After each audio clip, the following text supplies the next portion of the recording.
2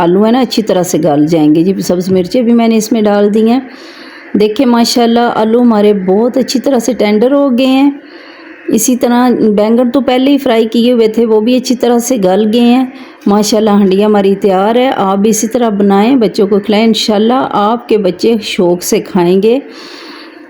आपको अगर हमारी वीडियो पसंद आ रही है तो प्लीज़ लाइक शेयर और सब्सक्राइब ज़रूर करें। आखिर में मैंने इसमें गरम मसाला और जो है ना मेथी डाली है, सब्ज़ धनिया भी आप डाल सकते हैं। और अब ये सर्व के लिए बिल्कुल तैयार है, हम सर्व करेंगे। माशाल्लाह आप भी बनाएं और खाएं। आइंदा आने वाली वीडियो तक के लिए कुकिंग विद सईदा से अल्लाह हाफिज़।